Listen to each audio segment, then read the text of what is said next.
దేవుని మహాకృపను బట్టి 2026 సంవత్సరం 3వ నెల 2వ పునరుద్ధాన దినములోనికి మనల్ని, మన కుటుంబాలని, మన పరిచర్యలందరినీ సజీవులుగా నిలిపి నడిపించిన విధానాన్ని బట్టి యేసయ్యకు స్తోత్రాలు చెల్లిద్దాం. హల్లెలూయా. ఈ అవకాశాన్ని అనుగ్రహించిన దేవాది దేవునికి నిండు మనస్సుతో హృదయపూర్వకమైన కృతజ్ఞతాస్తుతులు చెల్లిస్తున్నాను.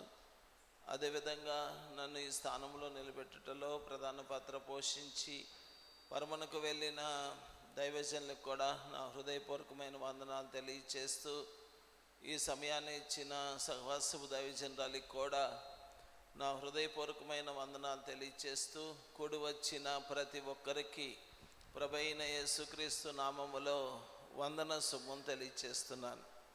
హల్లెలూయా.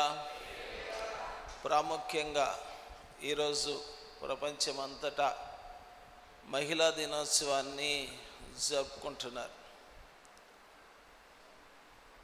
మహిళా దినోత్సవాన్ని జరుపుకుంటున్నారు. ఇది ఒకప్పుడు ఒక ఉద్యమంతో ప్రారంభమైంది. ఇది మహిళలకి స్వేచ్ఛనివ్వాలని, మహిళలకి పని సమయం తగ్గించాలని భావనతో ఒక ఉద్యమం ప్రారంభించబడింది. ఆ తర్వాత కాలగమనాన ఐక్యరాజ్య సమితి వాళ్ళు మార్చి 8ని ప్రపంచ మహిళా దినోత్సవంగా జరుపుకోవడానికి నిర్ణయించారు. అలనాటి నుండి ఇలనాటి వరకు ప్రపంచం అంతా కూడా మహిళా దినోత్సవాన్ని జరుపుకుంటున్నారు. కనుక ఈరోజు ఉమెన్స్ డే కనుక మహిళలందరికీ ప్రభువైన యేసుక్రీస్తు నామములో వందన శుభములు తెలియచేస్తున్నాను. హల్లెలూయా.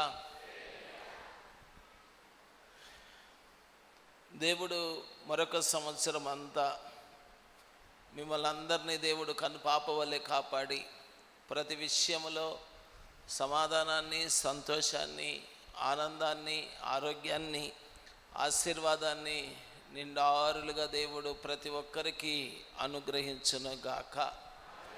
ఈరోజు క్యాలెండర్ వాక్యం ఎంతమంది చదివారు? చదివినాళ్ళు చాలా తక్కువ మంది చదివారు. చదవాలి కదా క్యాలెండర్లో వాక్యం. చూడండి, సామెతల గ్రంథం 31వ అధ్యాయం 30వ వచనం. అందము మోసకరము, అందము మోసకరము, సౌందర్యము వ్యర్థము, సౌందర్యము వ్యర్థము. యెహోవాయందు భయభక్తులు కలిగిన స్త్రీ, యెహోవాయందు భయభక్తులు కలిగిన స్త్రీ కొనియాడబడును. కనుక ఈ రోజు నుండి మన పరిచర్యలో ఉన్న మహిళలందరూ కొనియాడబడేటట్లుగా దేవుడు కృప చూపించునుగాక. కొనియాడాలి. ఇంకా చెప్తూ మనుషులు కొనియాడాలి అనుకుంటున్నారు. దేవుడిని గణపరిస్తే దేవుడు కొనియాడతాడు. దేవుని యందు భయభక్తులు కలిగిన వారు ఎవరైతే ఉంటారో వారిని దేవుడు కొనియాడతాడండి. ప్రజలు కొనియాడేటట్లు చేస్తాడు. ఏ స్త్రీ అయితే దేవునితో ఎక్కువ సహవాసం చేస్తుందో ఆ స్త్రీ కుటుంబంలోనూ, సంఘములోనూ, సమాజంలోనూ గొప్ప పాత్ర పోషిస్తుంది. గొప్ప పాత్ర పోషిస్తుంది. నీ కుటుంబంలో నువ్వు గొప్ప పాత్ర పోషించాలంటే నువ్వు దేవునితో సహవాసం చేయాలి. దేవునితో సహవాసం చేయాలి. క్రైస్తవ జీవితం అంటేనే దేవునితో సహవాసం చేయటం. ప్రాముఖ్యంగా స్త్రీలు ఎక్కువగా దేవునితో సహవాసం చేయాలి. పరిశుద్ధ గ్రంథమైన బైబిల్లో కూడా స్త్రీలే ఎక్కువగా దేవునితో సహవాసం చేశారు. స్త్రీలే యేసుక్రీస్తు యొక్క పునరుద్ధానాన్ని ప్రకటించి సువార్తను ప్రకటించిన మొట్టమొదటి భాగ్యం స్త్రీలకే దొరికింది. కనుక మీరు సువార్త ప్రకటించాలి. మీ జీవితాలే అనేక మందికి సువార్తగా దేవుడు నిలబెట్టునుగాక. దేవుని యందు భయభక్తులు కలిగిన జీవితాన్ని జీవిస్తే కొనియాడబడతారు. కనుక స్త్రీకి చాలా ప్రాధాన్యత ఇచ్చాడు దేవుడు. చూడండి, సామెతల గ్రంథం 14వ అధ్యాయం 1వ వచనం చూసుకుంటే, జ్ఞానవంతురాలు తన ఇల్లు కట్టును, తన ఇంటిని కట్టును, మూడు రాలు తన చేతులతో తన ఇల్లు ఊడబెరుకును, తన చేతులతో తన ఇల్లు ఓడబెరుకును. ఇక్కడ గమనించండి, జ్ఞానవంతురాలు అంటే యెహోవా యందు భయభక్తులు కలిగి ఉన్నట్టు ఏ జ్ఞానమునకు మూలం, తెలివికి మూలం. ఎవరైతే దేవుని యందు భయభక్తులు కలిగి చెడుతనాన్ని విసర్జిస్తారో ఆ స్త్రీ తన ఇంటిని చక్కగా కట్టుకుంటుంది, తన కుటుంబాన్ని చక్కగా కట్టుకుంటుంది. కుటుంబము కట్టే బాధ్యత స్త్రీలదే. కనుక స్త్రీలు దేవుని యందు భయభక్తులు కలిగి ప్రార్థనా జీవితం కలిగి జీవించడం ద్వారా వారి కుటుంబాలు చక్కగా కట్టుకుంటారు. మీరు నడుస్తూ మీ కుటుంబాన్ని నడిపించాలి. స్త్రీ యొక్క బాధ్యత. 3 రాలు తన చేతులతో తన ఇల్లు ఓడబెరుకును అంటే 3 రాలు అంటే తనకు తెలియదు, చెప్తే వినరు. 3 అంటే అది తనకు తెలియదు, చెబితే వినరు. కనుక స్త్రీ దేవుని యొక్క మాట వింటే, దేవుని యొక్క ఆజ్ఞలు కట్టడలు గైకొని ఆయన యందు భయభక్తులు కలిగిన జీవితాన్ని జీవిస్తూ ఉంటే తన ఇంటిని, తన కుటుంబాన్ని చక్కగా కట్టుకునే భాగ్యాన్ని దేవుడు ప్రసాదిస్తాడు. రానున్న దినాల్లో మీరందరూ కూడా మీ కుటుంబాలని చక్కగా కట్టుకునే ధన్యతను దేవుడు దయచేయను గాక. కనుక ఈ దినాన దేవుణ్ణి ఆరాధించడానికి వచ్చాం. ఈ సందర్భంలో ఓ చక్కటి వాక్య భాగాన్ని ధ్యానించుకుందాం. ఈ మహిళా దినోత్సవం నాడు ఓ చక్కటి పాట పాడింది మరియమ్మ. యేసు తల్లి అయిన మరియమ్మ గారు ఓ చక్కటి పాట పాడారు. దేవుణ్ణి స్తుతించింది, దేవుణ్ణి ఆరాధించింది, దేవుణ్ణి మహింపరిచింది. ఈరోజు కూడా మీరు దేవుని మందిరానికి వచ్చారు కదా, దేవుని సన్నిధానానికి వచ్చారు కదా, మరియమ్మలాగా దేవుణ్ణి స్తుతించి, దేవుణ్ణి ఆరాధించి, దేవుణ్ణి మహింపరిస్తే మీ జీవితాలు ధన్యకరంగా మార్చబడతాయి. మరియమ్మ పాడిన పాట లోకాసువార్త 1వ అధ్యాయం 46వ వచనము నుండి 54-55 వచనాల వరకు ఆమె పాట పాడింది. దేవుణ్ణి స్తుతించింది, దేవుణ్ణి ఆరాధించింది, దేవుణ్ణి మహింపరిచింది. ఒక అద్భుతమైన పాట. కనుక బైబిల్లో మరియమ్మలు 7 ఉన్నారు. ఈమె యేసు తల్లి అయిన మరియా. ఈమె దేవుణ్ణి స్తుతిస్తుంది, దేవుణ్ణి ఆరాధిస్తుంది. ఇక్కడ గమనించాలి. చూడండి ఒక్కసారి 49వ వచనాన్ని మనం తీసుకుందాం. మీరు తర్వాత చదువుకోండి. 46 నుంచి 55 వరకు మీరు తర్వాత చదువుకోండి. కానీ దీనిలో అతి ప్రాముఖ్యమైన వచనం 49వ వచనం. సర్వశక్తిమంతుడు నాకు గొప్ప కార్యములు చేసెను గనుక ఇది మొదలుకొని అన్ని తరముల వారును నన్ను ధన్యురాలని అందురు. ఆయన నామము పరిశుద్ధము. ఇక్కడ గమనించాలి, ఆయన నామం పరిశుద్ధం. ఈ మరియా జీవితాన్ని చూస్తే పాట పాడటానికి అనుకూలమైన పరిస్థితులు ఏమి లేవు ఆమెకి. దేవుణ్ణి స్తుతించడానికి, దేవుణ్ణి ఆరాధించడానికి, దేవుణ్ణి గణపరచడానికి, దేవుణ్ణి మహింపరచడానికి ఆమె జీవితం ఏమాత్రం అనుకూలంగా లేదండి. మరియా అనే పేరుకి అర్థం ఏందో చెప్తారా? మరియా అను పేరుకి అర్థం చేదు అని అర్థం. మరియా అనే పేరుకి చేదు అని అర్థం. కనుక ఆమె జీవితంలో చేదు అనుభవాలే ఎక్కువ ఉన్నాయి. మధురమైన అనుభవాల కంటే చేదు అనుభవాలు అనుభవిస్తూ ఉంది. నిజంగా ఆమె జీవితం చేదైన పరిస్థితులు ఎదుర్కొంటుందండి. ఎన్నో అవమానాలు, ఎన్నో నిందలు, ఎన్నో తృణీకారాలు, ఎంతో పేదరికాన్ని, దరిద్రతని అనుభవిస్తుంది ఆమె జీవితంలో. రకరకాల పరిస్థితుల్లో గుండా ఆమె జీవితం ప్రయాణం చేస్తుంది, పయనిస్తుంది. కనుక ఈ మరియా ఏ ప్రాంతానికి చెందిందంటే నజరేతు అనే ప్రాంతానికి చెందింది. నజరేతు నుండి ఒక సామెత ఉంది, నజరేతు నుండి మంచిదేదైనా రాగలదా. ఆమె జీవితంలో ఏ మంచి లేని స్థితి, ఏ మంచి చూడని స్థితి, ఏ మంచి రాని స్థితిలో ఆమె పరిస్థితులు ఉన్నాయండి. మంచి జరగట్లా. మన జీవితాల్లో కూడా మంచి జరిగితే దేవుణ్ణి స్తుతిస్తాం, మంచి జరగని రోజున దేవుణ్ణి స్తుతించం, దేవుణ్ణి ఆరాధించం, దేవుణ్ణి మహిమపరచం. కానీ మరియ జీవితంలో ఎన్నో తృణీకారాలు, ఎన్నో అవమానాలు, ఎన్నో నిందలు, ఎన్నో ప్రతికూల పరిస్థితులు, పేదరికం, దరిద్రత అనుభవిస్తుంది. పేద కుటుంబం, దీనికి తోడు అవమానకరమైన పరిస్థితులు ఎన్నో, చేదు అనుభవాలు ఎన్నో.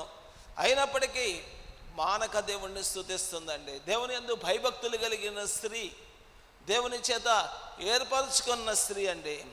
అందును బట్టి దేవుణ్ణి మనం స్తుతించాలి. ఇక్కడ గమనించాలి, మన జీవితంలో మనకి మంచి ఏమీ లేనప్పుడు, మంచి పరిస్థితులు లేనప్పుడు, మంచి వాతావరణం లేనప్పుడు, మంచి అవకాశాలు లేనప్పుడు, ఆమె ఊరు నజరేతు, అక్కడ పరిస్థితులు ఏమీ బాగోవు. మన జీవితాల్లో కూడా కొన్నిసార్లు మనం నివసిస్తున్న ప్రాంతంలో పరిస్థితులు ఏం బాగోవు, మన కుటుంబ పరిస్థితులు ఏం బాగోవు, మన ఆర్థిక పరిస్థితులు బాగోవు, మన ఆరోగ్య పరిస్థితులు బాగోవు. అయినప్పటికీ నువ్వు దేవుణ్ణి స్తుతించాలి. మరియ దేవుణ్ణి స్తుతిస్తుంది. సర్వశక్తిమంతుడు నాకు గొప్ప కార్యాలు చేశాడు. అన్ని తరములు, ఇది మొదలుకొని అన్ని తరముల వారు నన్ను ధన్యురాలందరూ. ఈరోజు మన పరిచయంలో ఉన్న మహిళలందరికీ దేవుడు చెప్తున్న మాట ఏంటంటే, ఇది మొదలుకొని మిమ్మల్ని ధన్యురాలు అని, అన్ని తరాల వారికి ధన్యులుగా దేవుడు మిమ్మల్ని తీర్చిదిద్దునుగాక. మిమ్మల్ని మాత్రమే కాదు, మనల్ని అందరినీ కూడా అన్ని తరాలకి ధన్యులుగా దేవుడు నిలబెట్టే గొప్ప శక్తిమంతుడు.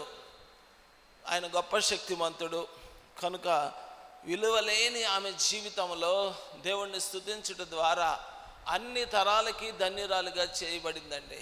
నీ జీవితంలో కూడా నీ ఇంట్లో విలువ లేకపోవచ్చు, నీ బంధువుల్లో విలువ లేకపోవచ్చు, నీ గ్రామంలో నీకు విలువ లేకపోవచ్చు, నువ్వు ప్రతికూల పరిస్థితుల మధ్యలో నీ జీవిత పయనం కొనసాగుతూ ఉండొచ్చు. అయినప్పటికీ నువ్వు దేవుణ్ణి హృదయపూర్వకంగా, మనఃపూర్వకంగా నువ్వు దేవుణ్ణి ఎప్పుడైతే స్తుతించటం, ఆరాధించటం ప్రారంభిస్తావో, నిన్ను, నీ కుటుంబాన్ని, నిన్ను, నీ బిడ్డలని బహుతరాలకి ధన్యులుగా దేవుడు చేయునుగాక. అన్ని తరాలకి నిన్ను ధన్యురాలుగా చేస్తానంటున్నాడు దేవుడు. ఈ మహిళా దినోత్సవం నాడు మహిళలందరూ మీరు రోషంతో భక్తి చేయాలి. మరి ఎలాగా నువ్వు ధన్యురాలు అవ్వాలి, నీ కుటుంబానికి ధన్యురాలు అవ్వాలి, నీ తర్వాత తరతరాలకి నిన్ను ధన్యురాలుగా దేవుడు నిలబెట్టాలని ఆశిస్తున్నాడు. ఈరోజు నువ్వు దేవుని సన్నిధానానికి వచ్చావు, దేవుని మందిరంలోనికి వచ్చావు. నీ యొక్క గురి, లక్ష్యం ఏమై ఉండాలో తెలుసా? నేను నా తర్వాత తరాలకి, అన్ని తరాలకి ధన్యురాలుగా నిలవాలి. అలాంటి శ్రేష్టమైన జీవితాన్ని దేవుడు మీ అందరికీ దేవుడు దయచేయనుగాక. స్త్రీలకనే కాదు, మనందరం కూడా మన తర్వాత తరానికి, బహుతరాలకి ధన్యులుగా దేవుడు మనల్ని తీర్చిదిద్దునుగాక. ఇక్కడ మరొక పేరు, మరి ఒక అర్థం ఉంది. మరియా అనే దానికి మరొక అర్థం ఏందో తెలుసా? తిరుగుబాటు. పాత నిబంధనలో మరియా అనే పేరు హెబ్రూ పదంలో రాయబడింది. ఎవరికి ఉంది ఆ మరియా అనే పేరు? పాత నిబంధనలో ఏ పేరు ఎవరన్నా చెప్తారా? పాత నిబంధనలో మరియా అనే పేరు ఎవరికి ఉంది? ఆ పేరు హిబ్రూ పదం డైరెక్ట్గా అలా తీసుకొచ్చారు. హిబ్రూ పదం మిరియాము.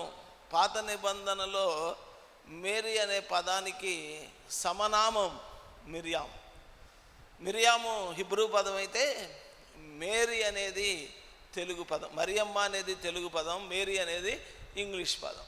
కనుక ఆమె జీవితంలో ఎన్నో ప్రతికూల పరిస్థితులు ఎదుర్కొంటున్నా కూడా దేవుణ్ణి స్తుతిస్తుంది. ఇక్కడ ఈ వచనంలో గమనిస్తే మనము దేవుణ్ణి ఆరాధించేటప్పుడు రెండు విషయాలు బేస్ చేసుకొని దేవుని ఆరాధన చేయాలి. ఒకటి, దేవుడు ఏమై ఉన్నాడో తెలుసుకొని దేవుడిని ఆరాధన చేయాలి. రెండోది, దేవుడు మన జీవితంలో ఏం చేశాడో దాన్ని బట్టి దేవుడు ఆరాధన చేయాలి.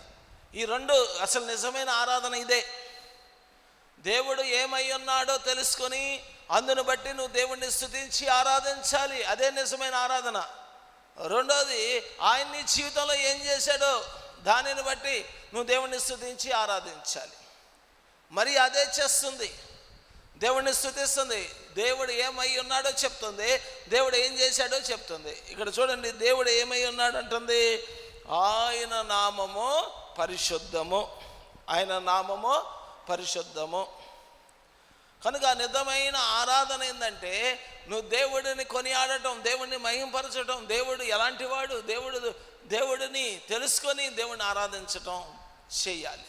మరియా ఆయన నామము పరిశుద్ధము, ఆయన పరిశుద్ధుడు అని దేవుడిని స్తుతిస్తుందండి. చూడండి, కీర్తన 99:5 మన దేవుడైన యెహోవాను గణపరచుడి, మన దేవుడైన యెహోవాను గణపరచుడి, ఆయన పాదపీఠము ఎదుట సాగిలపడుడి, ఆయన పాదపీఠము ఎదుట సాగిలపడుడి, ఆయన పరిశుద్ధుడు, ఆయన పరిశుద్ధుడు. మరియా అన్ని తరాలకి ధన్యురాలు అవ్వడానికి కారణం ఏందో తెలుసా? ఆమె దేవుడైన యెహోవాను గణపరుస్తుంది, ఆయన పాదపీఠం ఎదుట సాగిలపడుతుంది, ఆయన పరిశుద్ధుడు అని కొనియాడుతుంది. ఎవరైతే తమ జీవితంలో దేవుణ్ణి ఎలాగున కొనియాడుతారో వారు అన్ని తరాలకి ధన్యులుగా మార్చబడతారు. అటు భాగ్యాన్ని దేవుడు ప్రతి ఒక్కరికి దయచేయునుగాక. చూడండి, ఆయన పరిశుద్ధుడు అంటుంది. 9వ వచనం చదవండి. మన దేవుడైన యెహోవా పరిశుద్ధుడు, మన దేవుడైన యెహోవా పరిశుద్ధుడు, మన దేవుడైన యెహోవాను గణపరచుడి, మన దేవుడైన యెహోవాను గణపరచుడి, ఆయన పరిశుద్ధ పర్వతము ఎదుట సాగిలపడుడి, ఆయన పరిశుద్ధ పర్వతము ఎదుట సాగిలపడండి. నువ్వు చెయ్యాల్సిన పని అది.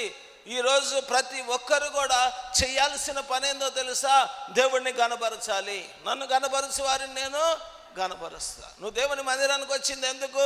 దేవుడు ఎవరో తెలుసుకొని, దేవుడు ఎలాంటి వాడో తెలుసుకొని ఆయనను గణపరచడానికి, ఆయన ఎదుట సాగిలపడడానికి వచ్చావు. ఈరోజు ఎంతమంది దేవుని ఎదుట సాగిలపడుతున్నాం, ఎంతమంది దేవుని ఎదుట శిరస్సు వంచుతున్నాం, ఎంతమంది దేవుణ్ణి గణపరుస్తున్నాం. నువ్వు దేవుణ్ణి గణపరచడమే నిజమైన ఆరాధన. ఆయన ఎలాంటి వాడు? ఆయన పరిశుద్ధుడు. వేల్పులలో నీ వంటి వాడు ఒక్కడు కూడా లేడు, పరిశుద్ధులలో నువ్వు మహనీయుడివి అంటాడు భక్తుడు. కనుక ఆయన పరిశుద్ధతను బట్టి నువ్వు ఆయన్ని స్తుతించాలి, ఆయన ఆరాధించాలి. కారణం ఏందో తెలుసా? ఆయన పరిశుద్ధత నీకు నాకు అనుగ్రహించడానికి వచ్చాడు ప్రభువైన యేసుక్రీస్తు. నీ మతాన్ని మార్చడానికి యేసుక్రీస్తు ఈ లోకానికి రాలా. ఆయన పరిశుద్ధతను బట్టి నువ్వు ఆయన్ని స్తుతిస్తూ ఉండగా, ఆరాధిస్తూ ఉండగా, ఆయన గణపరుస్తూ ఉండగా, ఆయన ఎదుట నువ్వు సాగిలపడుతూ ఉండగా దేవుడు తన ఆశ్చర్యమైన కృపను నీకు అనుగ్రహించి, స్త్రీలేంది పురుషులేంది అందరూ దేవుని ఎదుట సాగిలపడాల్సిందే, ఆయన నామాన్ని గణపరచాల్సిందే.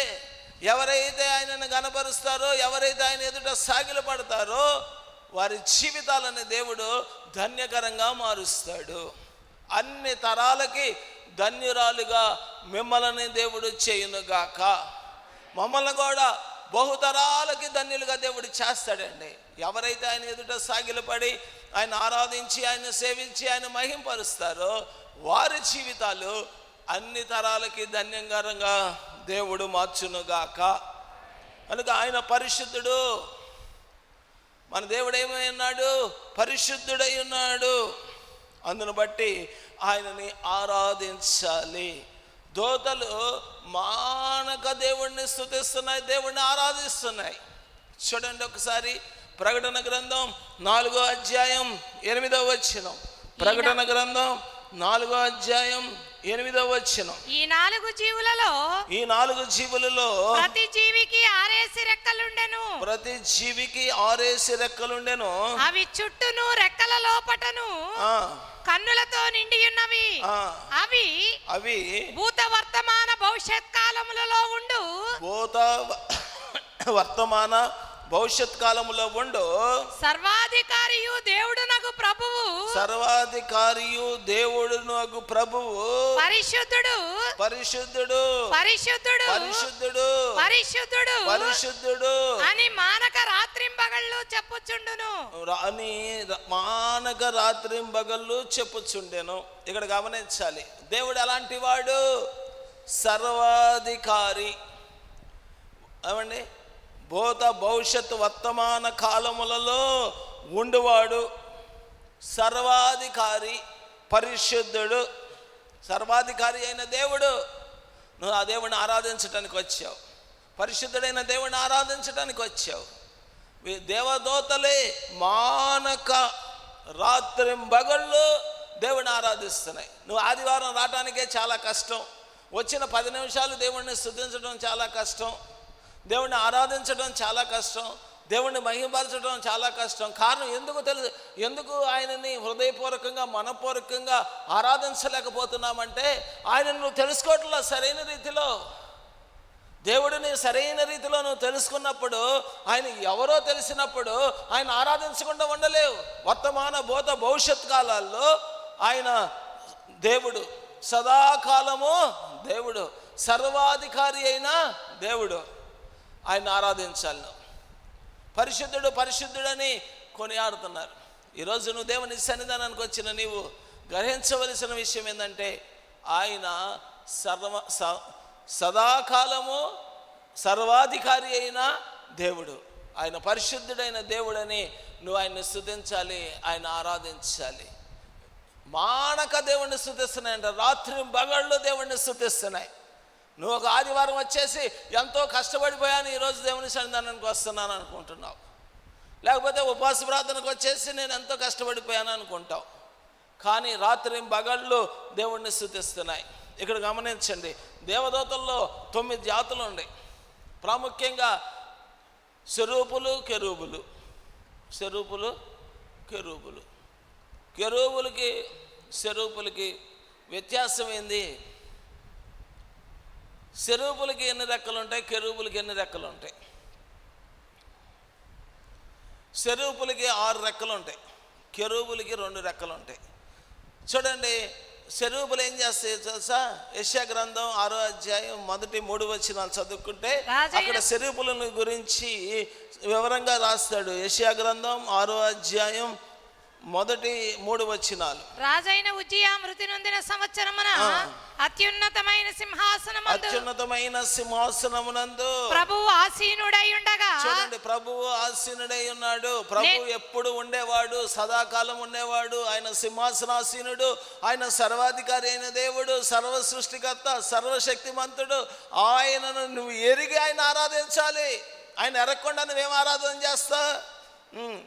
నేను చూచితిని ఆయన చొక్కాయి అంచులు దేవాలయమును నిండుకొనెను. ఆయనకు పైగా శరాపులు నిలిచి ఆయనకు పైగా శరాపులు నిలిచి ఉండిరి. ఒక్కొక్కరికి 6 రెక్కలుండెను. ఒక్కొక్కరికి 6 రెక్కలుండెను. ప్రతివాడు 2 రెక్కలతో తన ముఖమును, ప్రతివారు 2 రెక్కలతో తమ ముఖమును, రెంటితో తన కాళ్ళను కప్పుకొనుచు. ముఖమును కప్పుకుంటున్నారు, కాళ్ళను కప్పుకుంటున్నారు. ఎందుకని? ఆ మహిమ కలిగిన దేవుడు ఎదుట వాళ్ళు తమ కాళ్ళను చూపించకుండా ఉండటానికి కాళ్ళు కప్పుకుంటున్నారు. మొహాన్ని ఎందుకు కప్పుకుంటున్నారంటే ఆ మహిమ కలిగిన దేవుడిని చూడలేక ముఖాన్ని కప్పుకుంటున్నారు. ఇక్కడ కెరూబులు అనే విషయానికి వస్తే చూడండి, యెహెజ్కేలు గ్రంథం 28వ అధ్యాయం, యెహెజ్కేలు గ్రంథం 28వ అధ్యాయం 14వ వచనం. అభిషేకము నొందిన కెరూబువై యొక్క ఆశ్రయముగా నీ ఉంటివి. చూడండి, అభిషేకించబడిన కెరూబు. లూసిఫర్ ఎవరు అనుకున్నారు? అభిషేకించబడిన కెరూబు. ఇంగ్లీష్లో లూసిఫర్ ఉంటుంది, తెలుగులో తేజో నక్షత్రమా అని ఉంటుంది.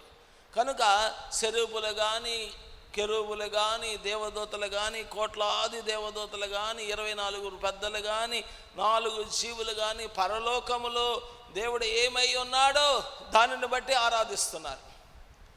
దేవుడు ఏమై ఉన్నాడు? సదాకాలము దేవుడు, సర్వాధికారి అయిన దేవుడు, పరిశుద్ధుడు పరిశుద్ధుడు పరిశుద్ధుడని రాత్రి పగళ్ళు దేవుణ్ణి స్తుతిస్తున్నారండి.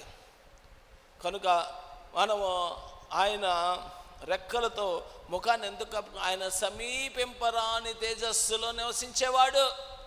చూడండి, 1 తిమోతి రాసిన పత్రిక, అపోస్తలుడైన పౌలు తిమోతికి రాసిన మొదటి పత్రిక 6వ అధ్యాయం 16వ వచనం. సమీపింపరాని తేజస్సులో ఆయన మాత్రమే వసించుచు, సమీపింపరాని తేజస్సులో ఆయన మాత్రమే వసించుచు అమరత్వము గలవాడై ఉన్నాడు. అమరత్వము గలవాడై ఉన్నాడు. మనుష్యులలో ఎవడను ఆయనను చూడలేదు, మనుషులలో ఎవడను ఆయనను చూడలేదు, ఎవడను చూడనేరడు. ఎవడను చూడనేరడు. ఆయనకు ఘనతయు శాశ్వతమైన ప్రభావమును కలిగి ఉండును గాక. ఆమేన్. ఇక్కడ దేవుని ఆయనకి ఏముందంట? ఘనతయు శాశ్వతమైన ప్రభావం ఉంది ఆయనలో. సమీపింపరాని తేజస్సులో నివసిస్తున్నాడు. అందువలన స్వరూపులకు సహితం, దేవదూతలకు సహితం ఆయన్ని సమీపింపరాని స్థితిలో ఉన్నారు. ఈరోజు నువ్వు దేవుడిని సన్నిధానానికి వచ్చావు. దేవుడికి ఇచ్చిన భాగ్యం ఏంటంటే దేవుడిని కలుసుకునే ధన్యతను దేవుడు మనకిచ్చాడు. ఆత్మస్వరూపైన దేవుడు, మనతో నివసించే దేవుడు, మనతో నడిచే దేవుడి దగ్గరికి వచ్చి నువ్వు దేవుడిని ఆరాధిస్తున్నావు. సజీవుడైన దేవుడిని నువ్వు ఆరాధన చేస్తున్నావు. కనుక మరియా, నా దేవుడు ఆయన నామము పరిశుద్ధుడు, ఆయన పరిశుద్ధుడైన దేవుడని ఆరాధిస్తుంది. నువ్వు నేను చేయాల్సిన ఆరాధన ఏందో తెలుసా? ఆయన పరిశుద్ధుడు, ఆయన సదాకాలము నిలిచే దేవుడు, సదాకాలం ఆయనే దేవుడు, సర్వాధికారి అయిన దేవుడు, సర్వశక్తివంతుడైన దేవుడు, సర్వజ్ఞాని అయిన దేవుడు, సమస్తమును కలగజేసినవాడు, సమస్తమును నిర్మించినవాడు, సమస్తమును నిర్వహిస్తున్నవాడు. అందును బట్టి యేసయ్యకు చప్పట్లు కొట్టి స్తోత్రాలు చెల్లిద్దాం. ఆయన ఏమై ఉన్నాడో దాన్ని బట్టి ఆయన ఆరాధన చేయాలి.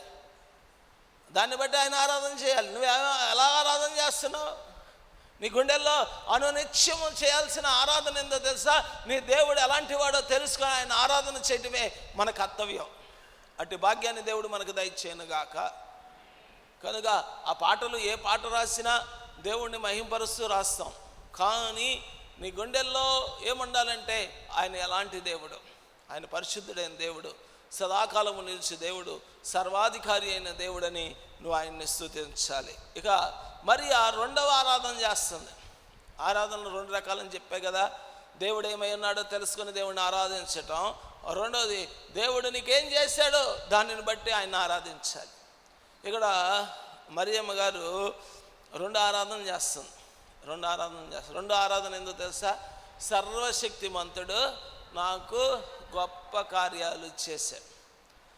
అన్ని తరముల వారు గనుక అన్ని తరముల వాళ్ళు నన్ను ధన్యురాలు అందరు. ఈరోజు ఈ మందిరంలో అడుగుపెట్టిన మనందరి జీవితాల్లో, ప్రాముఖ్యంగా మీ మహిళామణులైన మీ అందరి జీవితాల్లో సర్వశక్తిమంతుడు గొప్ప కార్యాలు జరిగించునుగాక.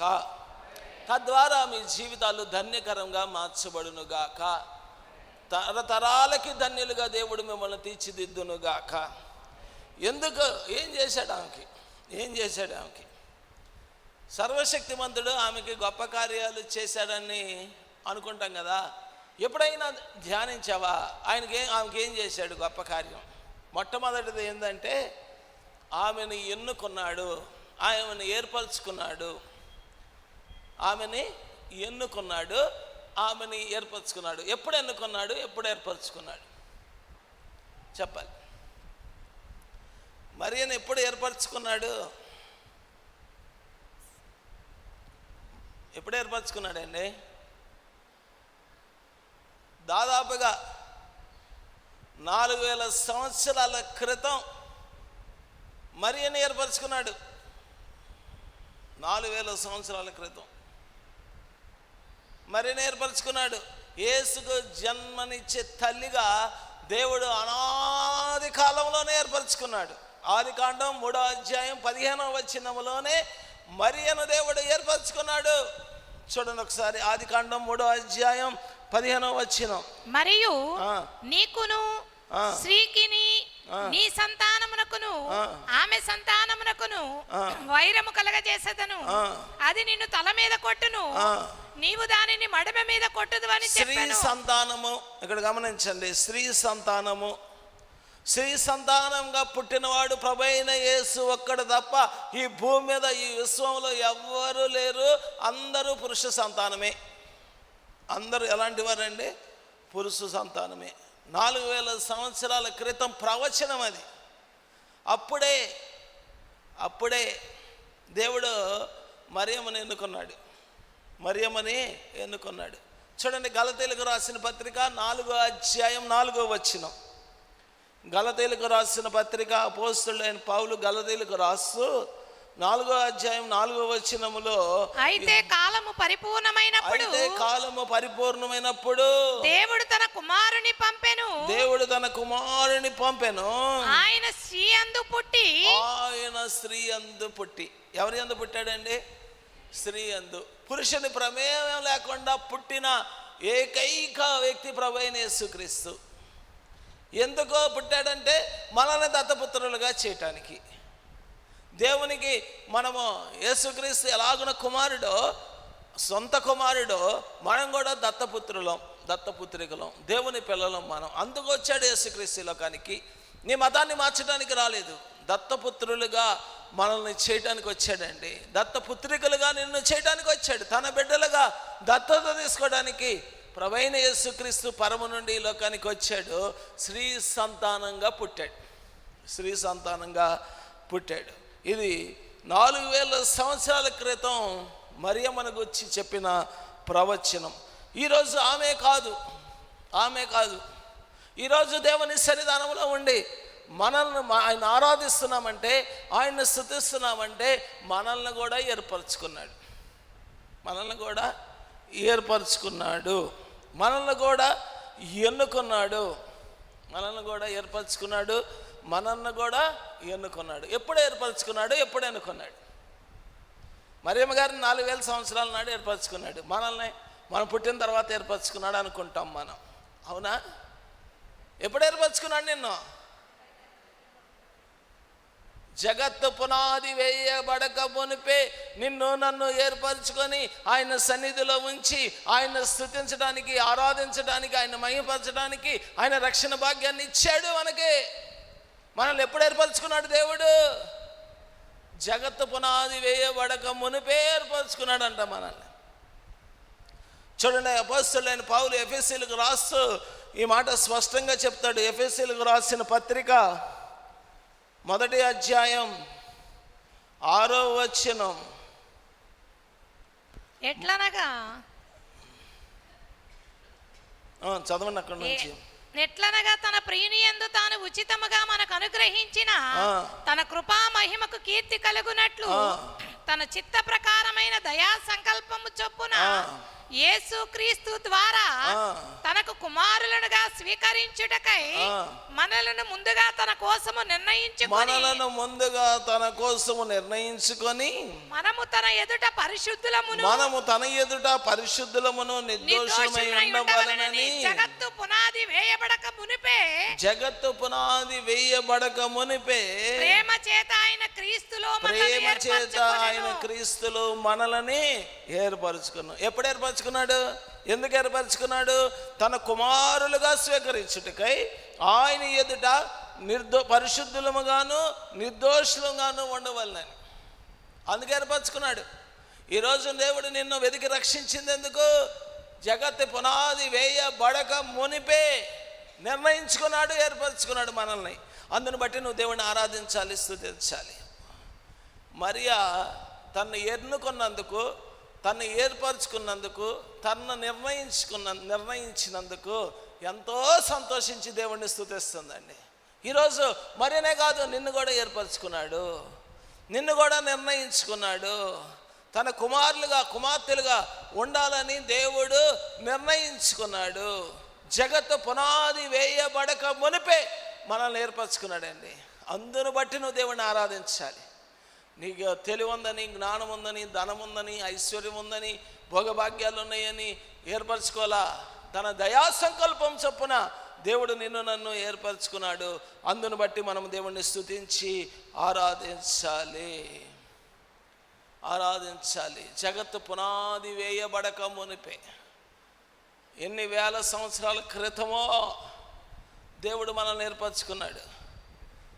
కనుక నువ్వు ఆయన్ని స్తుతించాలి. నీ మీద ఆయన చూపిన ప్రేమ, నిన్ను ఎన్నుకున్నాడు, నిన్ను కోరుకున్నాడు.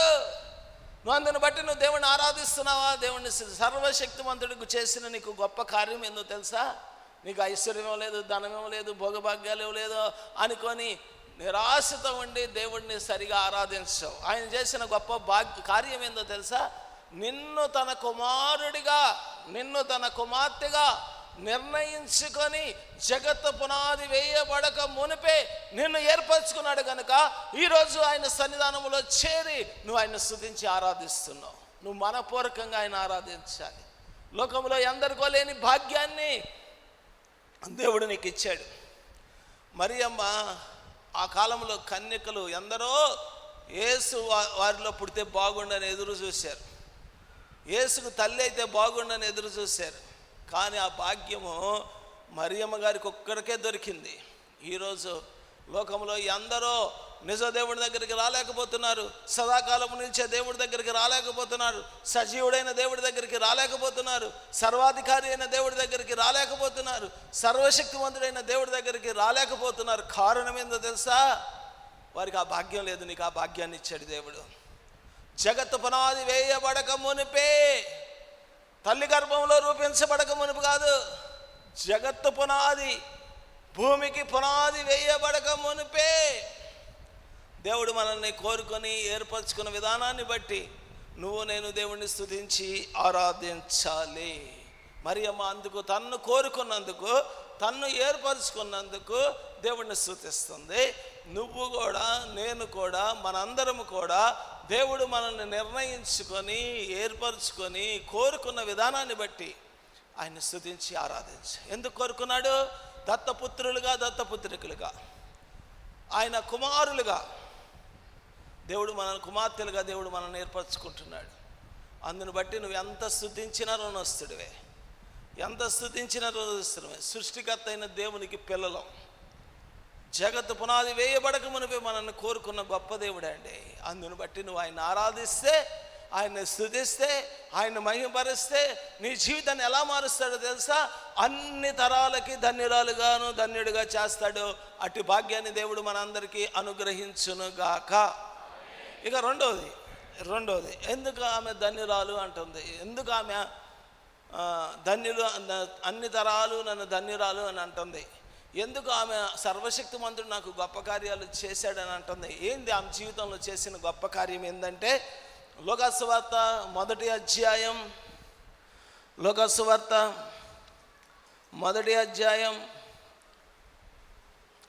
27-28 వచనాలు. దావీదు వంశస్థుడైన యోసేపును ఒక పురుషునికి ప్రదానము చేయబడిన కన్యక యొద్దకు దేవుని చేత పంపబడెను. ఆ కన్యక పేరు మరియా. ఆ దూత లోపలికి వచ్చి ఆమెను చూచి దయాప్రాప్తురాలా నీకు శుభము, ప్రభువు నీకు తోడై ఉన్నాడని చెప్పెను. ఇక్కడ గమనించాలి. ఎందుకు సర్వశక్తిమంతుడు గొప్ప కార్యం, ఆమె జీవితంలో చేసిన గొప్ప కార్యం ఏంటంటే, మొదటిది ఆమెను ఏర్పరచుకున్నాడు, ఆమెను కోరుకున్నాడు. నీ జీవితంలో, నా జీవితంలో దేవుడు చేసిన గొప్ప కార్యం ఏంటంటే, దేవుడు నిన్ను నన్ను కూడా ఏర్పరచుకున్నాడు, కోరుకున్నాడు. మనల్ని ఏర్పరచుకున్నాడు, కోరుకున్నాడు, నిర్ణయించుకున్నాడు తన పిల్లలుగా. ఇంతకంటే గొప్ప భాగ్యం ఏదీ లేదు. అందుని బట్టి ఆమె ఆరాధిస్తుంది, ఆమెను బట్టి ఆమె ప్రభువుని గణపరుస్తుంది. ఇక్కడ ఏమంటున్నాడు? దయాప్రాప్తురాలా నీకు శుభము, ప్రభువు నీకు తోడై. ఎప్పుడైతే దేవుని యొక్క దయ పొందిందండి, ఆమె ఏం పొందింది? దేవుని యొక్క దయ పొందింది. తద్వారా ఆమె జీవితం శుభం అనుభవిస్తుంది. ఆమె జీవితం అంతా శుభమే కలుగుతుంది. అప్పటి వరకు ఆమె జీవితం అల్పమైన జీవితం, హీనమైన జీవితం, మరి తృణీకరించబడిన జీవితం, అవమానకరమైన జీవితం, పేదరికాన్ని అనుభవించింది. కానీ అలనాడు నుండి ఇలనాడి వరకు ప్రాముఖ్యంగా ఆర్సీఎం వాళ్ళు మరియమ్మనే కొలుస్తారు, అవునా కాదా? ఆమెకు అంత గొప్ప ధన్యతనిచ్చాడు దేవుడు ఇచ్చాడు. ఆమె అంటుంది అన్ని తరాల వరకు సర్వశక్తిమంతుడు నాకు గొప్ప కార్యాలు దయ చూపించాడు, దయాప్రాప్తురాలా నీకు శుభం, ప్రభు నీకు తోడై ఉన్నాడు. ఈరోజు దేవుని యొక్క దయ మీ అందరికీ దేవుడు దయ ఇచ్చేను గాక. నువ్వు దేవుని దయ పొందుకున్నావు, నీ జీవితంలో శుభం కలుగుతుందేగా, దేవుడు నీకు తోడుగా ఉంటాడు. అందుని బట్టి నువ్వు దేవుని ఆరాధించాలి.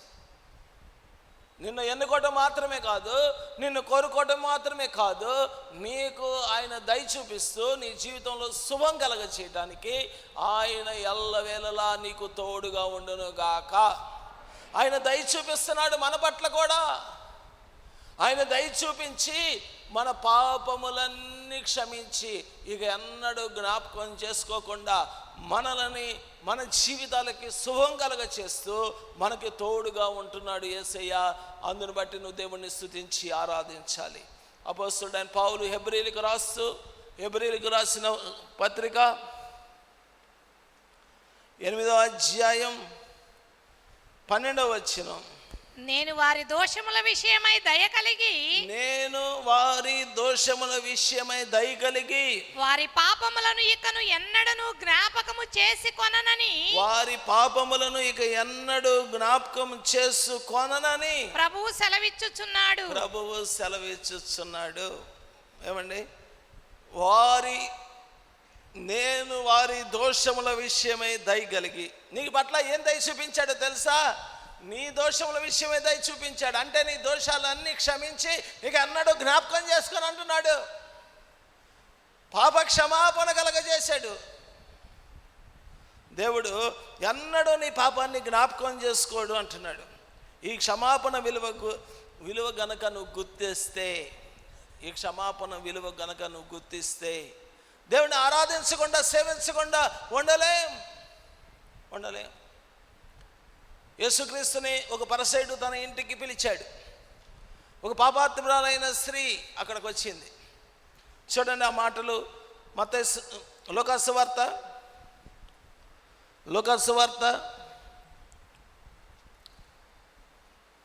7వ అధ్యాయం 44 నుంచి ఉంటాయి. 7వ అధ్యాయం 44. ఆ స్త్రీ వైపు తిరిగి సీమోనుతో ఇట్లా నేను ఈ స్త్రీని చూచుచున్నావే, నేను నీ ఇంటిలోనికి రాగా నీవు నా పాదములకు నీళ్లు ఇవ్వలేదు గాని ఈమె తన కన్నీళ్లతో నా పాదములను తడిపి తన తల వెంట్రుకలతో తుడిచెను. నీవు నన్ను ముద్దు పెట్టుకొనలేదు గాని నేను లోపలికి వచ్చినప్పటి నుండి ఈమె నా పాదములను ముద్దు పెట్టుకొనుట మానలేదు. నీవు నూనెతో నా తల అంటలేదు గాని ఈమె నా పాదములకు అత్తరు పూసెను. ఆమె విస్తారంగా ప్రేమించెను గనుక ఆమె యొక్క విస్తార పాపములు క్షమించబడినని నీతో చెప్పుచున్నాను. పాపాలు క్షమించబడ్డాయి. ఇక్కడ గమనించండి, ఆమె పాపాల క్షమాపణ విలువేందో తెలుసా? ఆయన పాదాలు కన్నీటితో కడుగుతుంది, తల వెంట్రుకలతో తుడుస్తుంది. ఆ అత్తరు ఏమండి, పాదములకు ఏం పూసింది? అత్తరు పూసింది. పాదాలని ముద్దు పెట్టుకుంటుంది. ఎంతగా ఆరాధిస్తుందో చూసారా?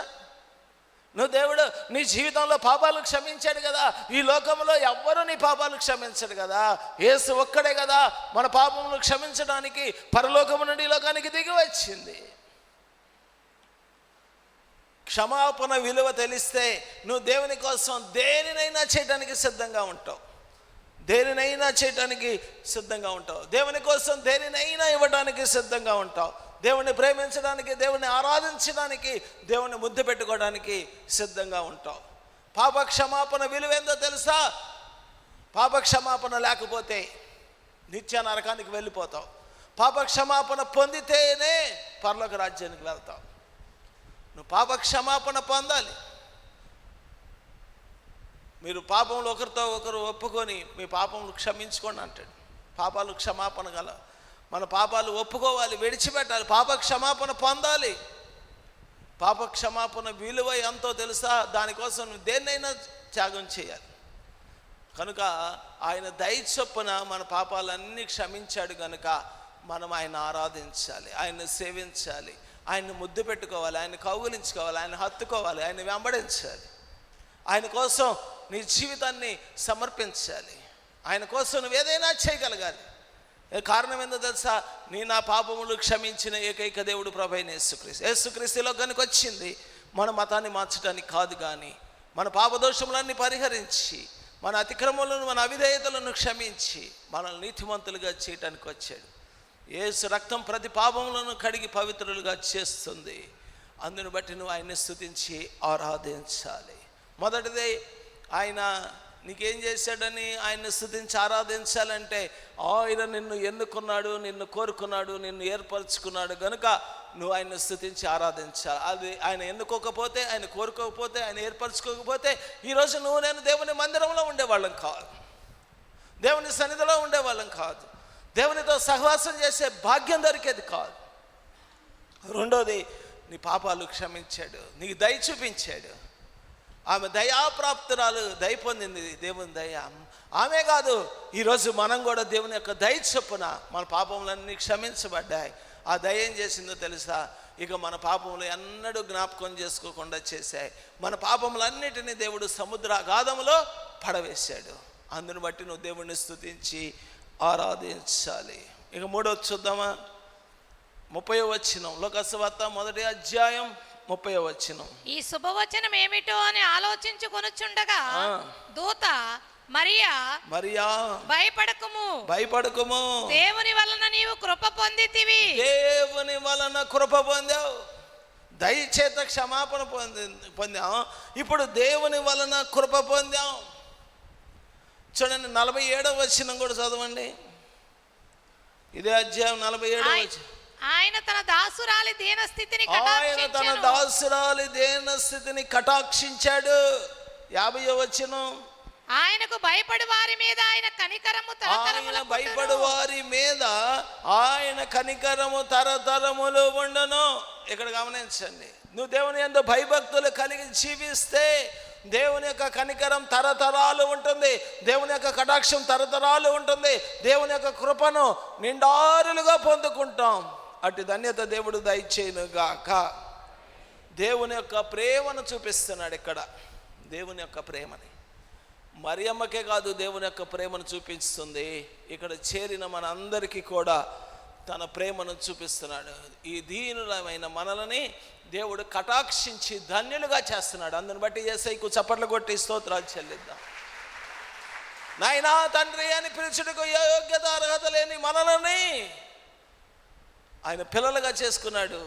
ఆయన కృప చూపించాడు, ధన్యులుగా చేసుకున్నాడు. మనల్ని దరిద్రులైన మనల్ని ధన్యులుగా చేస్తున్నా కృప. క్రీస్తే కృప. కృప ఎవరు? యేసుక్రీస్తు. ఆ కృప ఏం చేస్తుందో తెలుసా? దరిద్రుని ఐశ్వర్యవంతుడిగా చేస్తుంది. చూడండి, కొరింథీయులకు రాసిన 2వ పత్రిక,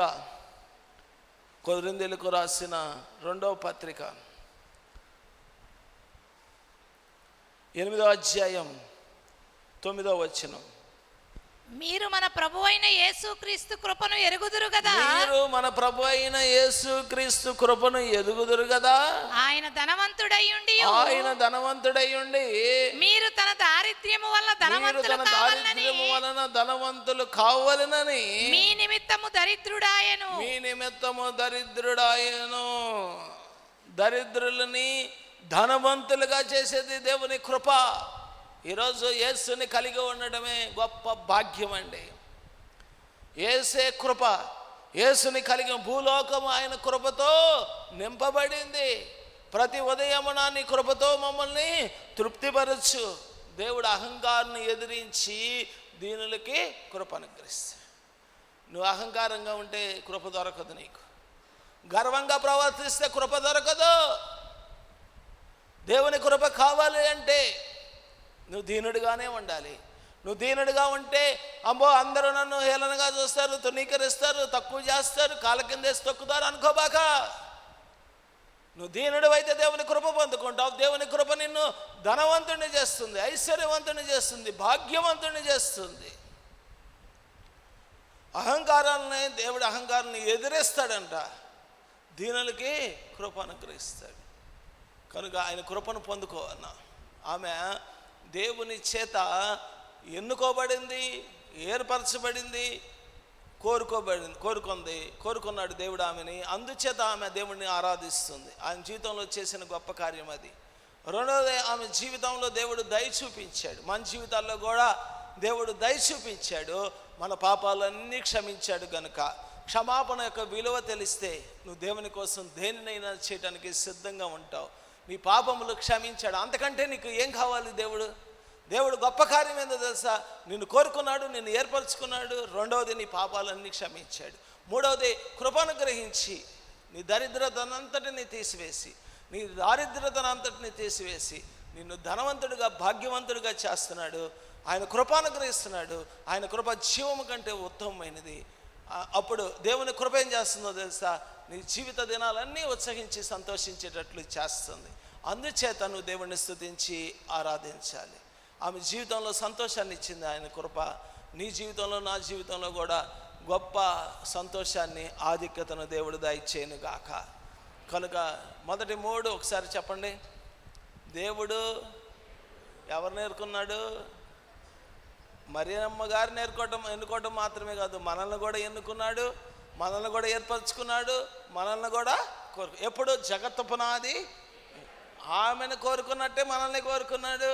ఆమె ఎంత ధన్యురాలైందో అంతకంటే ధన్యులుగా చేస్తాడు మనల్ని. రెండోది, దయాప్రాప్తురాలు. ఆయన దయ చూపించాడు కనుక ఆమె దేవుడిని ఆరాధిస్తుంది. నీ పట్ల, నా పట్ల కూడా దయ చూపించి మన పాపములన్నీ క్షమించి ఇక ఎన్నడూ జ్ఞాపకం చేసుకునని మాట ఇస్తున్నాడు. కనుక పాప క్షమాపణ పొందాం కనుక, మనము ఆయన దయ చొప్పునే క్షమించబడ్డాం కనుక మనము దేవుణ్ణి స్తుతించి ఆరాధన. మూడోది, ఆయన కృప పొందుకున్నాం. ఏం పొందుకున్నాం? ఆయన కృప పొందుకున్నాం. ఆ కృప జీవము కంటే ఉత్తమం. ఆయన కృప ఏం చేస్తుందో తెలుసా? మన జీవిత దినాలన్నీ ఉత్సహించి సంతోషించేటట్లు చేస్తుంది. నీ దారిద్ర్యాన్ని తొలగించి నిన్ను ధనవంతుడిగా చేస్తుంది ఆయన కృప. అన్ని విషయాల్లో ఆత్మీయంగా, భౌతికంగా, శారీరకంగా నిన్ను నన్ను ధనవంతులుగా చేస్తున్న యేసయ్య కృపను బట్టి యేసయ్యకు చప్పట్లు కొట్టి స్తోత్రాలు చెల్లిద్దాం. ఇక 4వది, ఆమె జీవితంలో దేవుడు చేసిన గొప్ప కార్యం. 4వది చూడండి, లూకాసు వార్త 1వ అధ్యాయం 35వ వచనం. దూత పరిశుద్ధాత్మ నీ మీదకి వచ్చును, సర్వోన్నతుని శక్తి నిన్ను కమ్ముకొనును గనుక. సర్వోన్నతుని శక్తి నిన్ను కమ్ముకొనును. ఇక 4వది ఏంటంట? దేవుడు దేవుని ఆత్మను పొందుకుంది. గొప్ప కార్యం ఏంటంటే దేవుని యొక్క ఆత్మను పొందుకోవడమే. ఈరోజు దేవుని యొక్క ఆత్మను పొందుకొని వెళ్ళాలి నువ్వు. దేవుడు ఆత్మ నీకు అనుగ్రహిస్తాడు. ఎవరికి ఇస్తారో తెలుసా? విధేయులైన వారందరికీ దేవుడు తన ఆత్మను అనుగ్రహిస్తాడు. ఆత్మ ఏం చేస్తుంది తెలుసా? ఏం చేస్తుంది? ఆత్మ గంతులేదు. ఆత్మ భాషలు మాట్లాడటమే ఆత్మ కాదు. ఆత్మ పరిశుద్ధాత్మతో నింపబడితే పరిశుద్ధాత్మ ఏం చేస్తాడు తెలుసా? మొట్టమొదటిగా నిన్ను పరిశుద్ధపరుస్తాడు. చూడండి ఏం చేస్తుందో. 1 కొరింథీయులకు రాసిన పత్రిక 6వ అధ్యాయం 11వ వచనం చదువుదాం. కొరింథీయులకు రాసిన మొదటి పత్రిక 6వ అధ్యాయం 11వ వచనం. మీలో కొందరు అట్టివారై ఉంటిరి గాని ప్రభువైన యేసుక్రీస్తు నామమునను మన దేవుని ఆత్మయందును మీరు కడుగబడి పరిశుద్ధపరచబడిన వారై నీతిమంతులుగా తీర్చబడితిరి. పరిశుద్ధాత్మ పొందుకుంటే నీకు కలిగేది ఏందో తెలుసా? నీ పాపాలు కడిగి నిన్ను పరిశుద్ధపరిచి నిన్ను నీతిమంతుడిగా చేస్తుంది పరిశుద్ధాత్మ. దేవుడు తన ఆత్మను అనుగ్రహించినందుకు నువ్వు దేవుణ్ణి స్తుతించాలి, ఆరాధించాలి. అది గొప్ప కార్యం. నా ఆత్మ లేనివాడు నావాడు కాదు. దేవుడి ఆత్మ నీలో ఉండాలి. ఆ ఆత్మ ఏం చేస్తుందో తెలుసా? దినదినము నీ పాపాలని కడిగి పరిశుద్ధపరుస్తుంది. నీతిమంతుడిగా చేసేది దేవుని యొక్క ఆత్మ. పరిశుద్ధాత్మ కార్యాలు చాలామంది ఏమంటారు తెలుసా? పరిశుద్ధాత్మను పొందుకోండి అంటారు. పరిశుద్ధాత్మ నీలో ఉండాలి, నీలో నివసించాలి. ఏమండి? క్రీస్తు నామమును మన దేవుని ఆత్మయందు మీరు కడగబడి పరిశుద్ధపరచబడిన వారై నీతిమంతులుగా తీర్చబడి. నువ్వు విధేయత చూపిస్తే, దేవునికి విధేయత చూపిస్తే ఖచ్చితంగా పరిశుద్ధాత్మ నీలో, నాలో, మనలో నివసిస్తాడు. ఆయన చేసే మొట్టమొదటి కార్యం ఏంటంటే మనల్ని కడుగుతాడు, పరిశుద్ధపరుస్తాడు, నీతిమంతులుగా చేస్తాడు. అట్టి ధన్యతనిచ్చిన యేసుని నువ్వు ఆరాధించాలి, దేవుని ఆరాధించాలి. రెండోది, పరిశుద్ధాత్మ ఏం చేస్తుందో తెలుసా? చూడండి, 2 దశలోనికీ రాసిన పత్రిక 2వ అధ్యాయం 13వ వచనం. ప్రభు వలన ప్రేమింపబడిన సహోదరులారా, ఆత్మ మిమ్మును పరిశుద్ధపరచుట వలనను మీరు సత్యమును నమ్ముట వలనను రక్షణ పొందుటకు దేవుడు ఆది నుండి మిమ్మును ఏర్పరచుకొనెను. దేవుడు నిన్ను ఎప్పుడు ఏర్పరచుకున్నాడంట? ఆది నుండి ఏర్పరచుకొనెను గనుక మేము మిమ్మును బట్టి ఎల్లప్పుడూ దేవునికి కృతజ్ఞతాస్తుతులు చెల్లింపబద్దులమై ఉన్నాము. చూడండి, పౌలే దేవుని మీ నిమిత్తం ఎల్లప్పుడూ దేవునికి కృతజ్ఞతాస్తుతులు చెల్లింపబద్దుడమై ఉన్నానంటే నువ్వేం చేయాలి? నేను ఆత్మ పరిశుద్ధపరిచింది కదా, రక్షణ భాగ్యాన్ని ఇచ్చింది కదా. ఆత్మ లేకుండా నువ్వు రక్షణ పొందలేవు. ఇక్కడ చూడండి, ఆత్మ మిమ్మల్ని పరిశుద్ధపరచుట వలనను మీరు సత్యమును యేసును నమ్మట వలనను రక్షణ పొందుటకు దేవుడు ఆది నుండి మిమ్మల్ని ఏర్పరచుకున్నాడు. ఆత్మ ముందు ప్రారంభమైందా? రక్షణ ముందు ప్రారంభమైందా? చెప్పండి. ఆత్మకార్యం ముందు ప్రారంభమైందా? రక్షణ ముందు ప్రారంభమైందా? పరిశుద్ధాత్మ లేకుండా నువ్వు పాపాన్ని ఒప్పుకోలేవు. పరిశుద్ధాత్మ దేవుడు ఏం చేస్తాడో తెలుసా? నీ పాపాన్ని ఒప్పుకునేటట్లు చేస్తాడు, పశ్చాత్తాపడేటట్లు చేస్తాడు, నీ పాపాలను ఆయన కడుగుతాడు. స్పష్టంగా చెప్తుంది, పరిశుద్ధపరుస్తాడు, నీతిమంతుడిగా చేస్తాడు. నువ్వు కృతజ్ఞతాస్తుతులు చెల్లించాలి. చూడండి, రోమీయులకు రాసిన పత్రిక 8వ అధ్యాయం 14వ వచనం.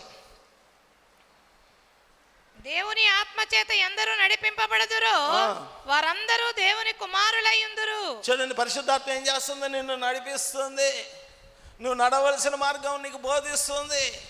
ఆయన చెయ్యి బట్టి నడిపిస్తాడు. దేవుని కుమారులు ఎందరూ దేవుని ఆత్మ చేత ఎందరూ నడిపించబడుదురో వారు దేవుని కుమారులు అయి ఉంటారు. నువ్వు దేవుని కుమారుడు చేసింది దేవుని ఆత్మ. దేవుని ఆత్మ నిన్ను నడిపిస్తుంది. ఈ విషయాలు మర్చిపోబాకండి. చూడండి, 26, 27 అదే అధ్యాయం 8, 26, 27. అటువలే ఆత్మయు మన బలహీనతను చూచి సహాయము చేయుచున్నాడు. ఏలయనగా మనం యుక్తముగా ఎలాగూ ప్రార్థన చేయవలనో మనకు తెలియదు. ఆత్మ ఏం చేస్తుందో తెలుసా? ప్రార్థన నేర్పుతుంది. ఆత్మ ఏం చేస్తుంది? ప్రార్థన నేర్పుతుంది. ప్రార్థన నాకు రావట్లేదు అనబాకండి. ప్రార్థన నేర్పేది ఎవరు? ఆత్మ నేర్పుతాడు. ప్రార్థన ఉచ్చరింప శక్యము కానీ ఆత్మ తానే మన పక్షముగా విజ్ఞాపనము చేయుచున్నాడు. మరియు హృదయములను పరిశోధించువాడు ఆత్మ యొక్క మనస్సు ఏదో ఎరుగును. చూడండి, ఆత్మ నీకు ప్రార్థన చేయటం నేర్పుతుంది. చివరిగా ఇంకొక మాట చూద్దాం. 1 కొరింథీయులకు రాసిన పత్రిక 2వ అధ్యాయం 10వ వచనం. మనకైతే దేవుడు వాటిని తన ఆత్మ వలన బయలుపరిచి ఉన్నాడు. మనకైతే దేవుడు వాటిని తన ఆత్మ వలన బయలుపరిచి ఉన్నాడు. ఆత్మ వలన బయలుపరచబడుతుంది. ఏం బయలుపరచబడుతుంది? 9వ వచనం. ఇందును గూర్చి దేవుడు తన్ను ప్రేమించు వారి కొరకు ఏవి సిద్ధపరచెనో అవి కంటికి కనబడలేదు, చెవికి వినబడలేదు, మనుష్య హృదయమునకు గోచరము కాలేదు అని వ్రాయబడి ఉన్నది. మనకైతే వాటిని తన ఆత్మ వలన పరలోక రాజ్యాన్ని నీకు బయలుపరుస్తుంది పరిశుద్ధాత్మ. కనుక ఆత్మ చేసే పనులు అవి. ఆత్మ పొందుకుంది, పరిశుద్ధాత్మతో నింపబడింది. దేవుడు నీకు కూడా తన ఆత్మను అనుగ్రహించాడు. విధేయులైన వారందరికీ తన ఆత్మను అనుగ్రహిస్తాడు. కనుక దేవుని యొక్క ఆత్మ నీకు అనుగ్రహించి నిన్ను నడిపిస్తున్నాడు, నీకు బయలుపరుస్తున్నాడు, నీకు ప్రార్థన చేయడం నేర్పుతున్నాడు, నిన్ను కడుగుతున్నాడు, ఇన్ని కార్యాలు చేస్తున్నాడు. కనుక నువ్వు దేవుడిని స్తుతించాలి. చివరిగా లోకాసు వార్త 1:42 నీవు ఆశీర్వదింపబడిన దానవు, స్త్రీలలో నీవు ఆశీర్వదింపబడిన దానవు, నీ గర్భఫలమును ఆశీర్వదింపబడును, నీ గర్భఫలము ఆశీర్వదింపబడును. ఏమంటుందండి? ఎలిజబెత్ అంటుంది 42 ఏమంటుంది? స్త్రీలలో నీవు ఆశీర్వదించబడిన దానవు, నీ గర్భఫలము.